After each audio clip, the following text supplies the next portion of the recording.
Okay, so back on the bike build, we got a small problem when we were moving over the forks from the other bike, the donor bike, the Dr. Pepper bike, to what's going to be used as the new frame over here.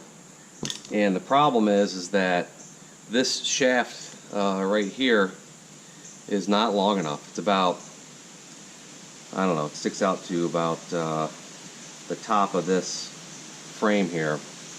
And you can see that this original fork shaft is about a ½ inch. So I went ahead and already marked a line down there.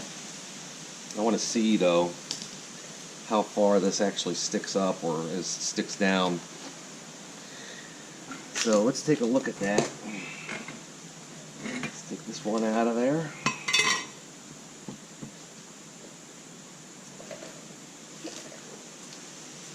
And don't forget to measure it. When you're measuring these things, don't forget to keep, put all your finishing touches on there. So if you're going to use, your ball bearings, you got to keep that in there because that'll throw off the measurement just a little bit if it's not in there when you do your dry fit for these cuts. So that'll fit in like that.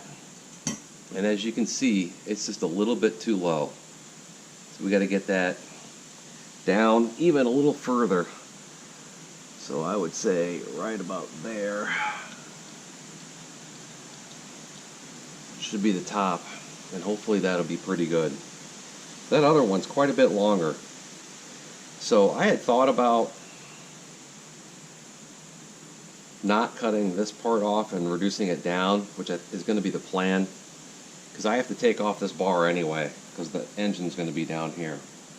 So I'm going to make a new bar up this way. So I think what the solution is going to be is to take off, that's quite a bit. Well, to reduce that down. So there's really no great answer to this. And the reason, don't really want to saw this in half and put an extender in there, because that'll be 2 welds and it might reduce the integrity of this smaller pipe right here, the shaft coming out of the forks. And this is really where a lot of the pressure comes to bear. Whereas on the frame down here, you get a little bit more meat down there, and I think it'll be a little bit more forgiving. So I think I'm going to take it out of here. I think that's going to be the plan. I really don't want to have to do it. But as you can see, you got to measure it from the top of the washers. As you can see, it's quite a bit different. You're looking at it's over a ½ inch. I would say it's about 5/8. Maybe even 3/4. It's pretty close to 5/8 to 3/4. That this original fork and shaft assembly is longer than the pirated one. So that's the plan. All right, let's get some hearing protection on. We're going to take off this piece here, and then shorten this, and we'll see how that goes.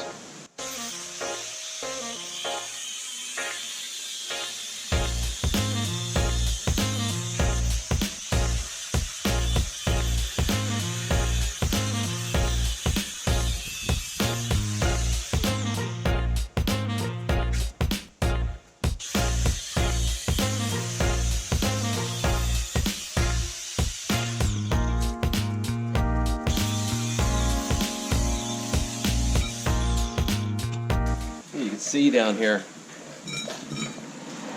how they, this is the main bar here, and they just added that on. Okay, so we'll take that off, and then the mounting assembly will be in here. And then we'll grind all that down and polish it. It'll look really nice. And then over here, that's kind of interesting. They have a little hole right there. I wonder what that's for. I don't feel any threads or anything in there. We'll see. Well, this is the moment of truth.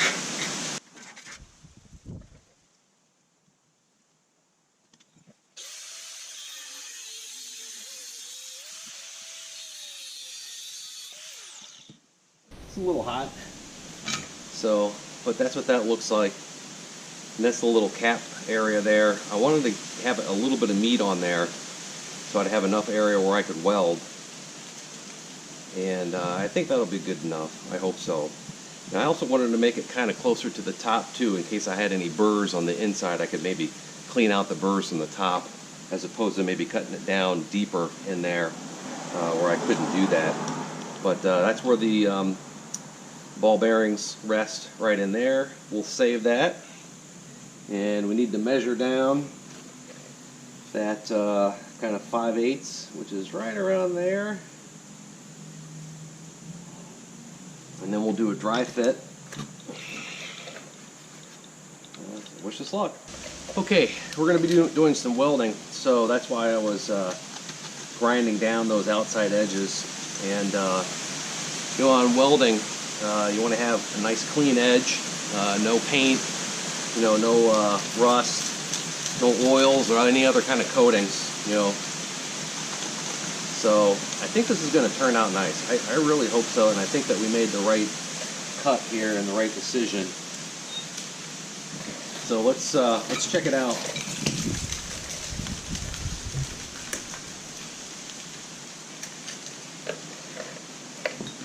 So again, this is the donor. Put our bearing in there. And if all goes well, excuse me, if all goes well, and if I don't destroy my own project in the meantime,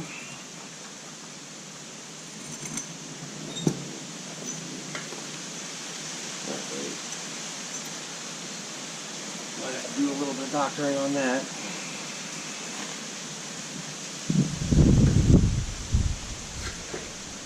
Alright, that fits in there just like it's supposed to. And then with that there, voila! We have our bike with the new fork assembly that should be right about at the same or proper height. And we'll get that in there and we'll get that welded. I think that's plenty of room. So I think we have success. All right, let's go weld. Okay, so we're gonna do a little welding. We're gonna put that little cap back on. We shortened the front stem, for the lack of a better word, on the bicycle frame.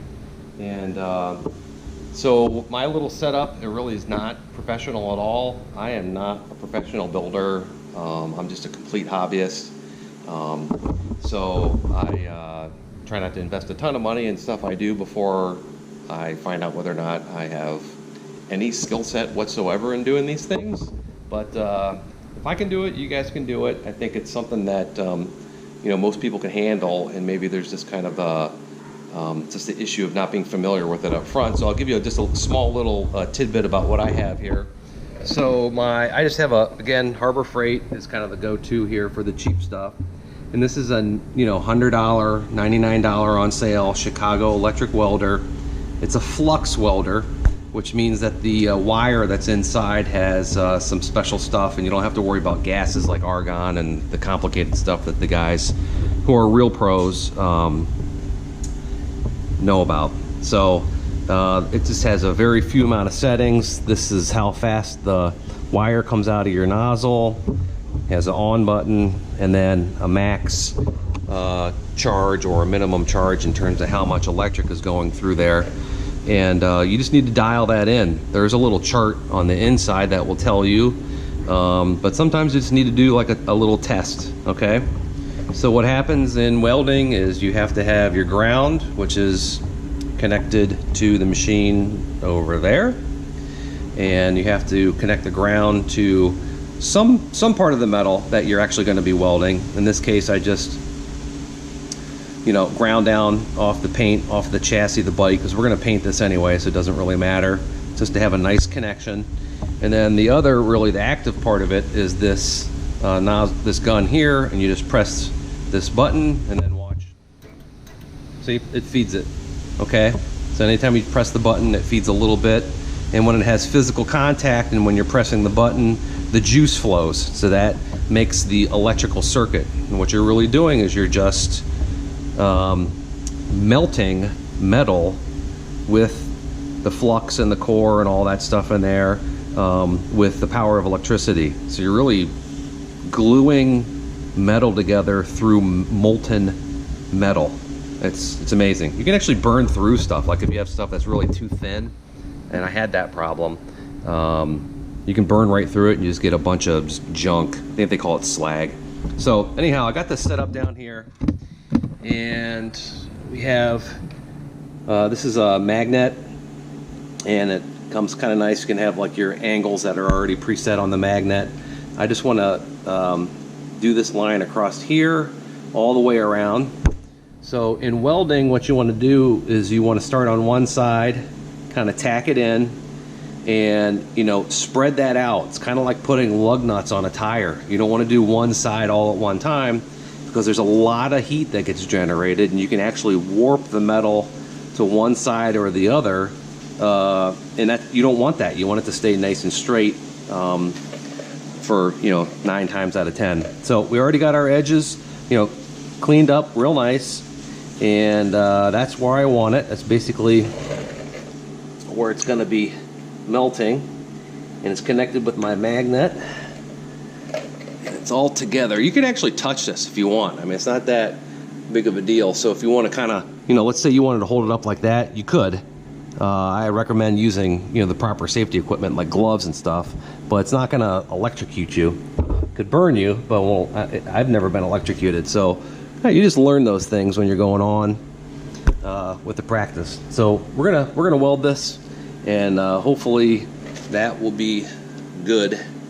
I have my welding helmet on.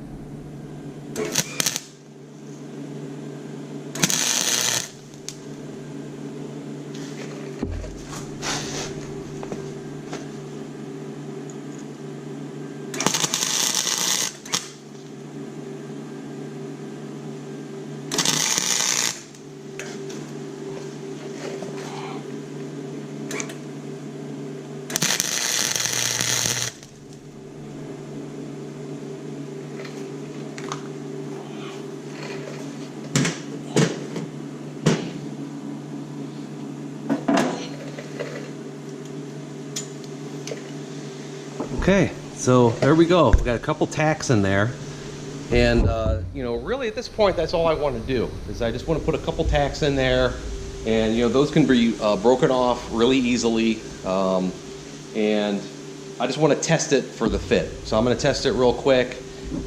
If the fit is okay, I'll just come back and I'll weld the rest of it. But for the sake of time, I'm just going to test it off camera and see if it fits properly.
Okay, I think that should be good. Let's take a look at that real quick. Oh man, look at that professional job.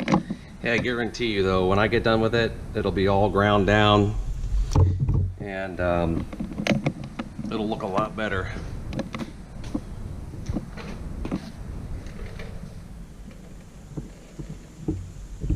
Looks ugly now, but it'll look fine. So I'm actually happy with that. So we're good to go.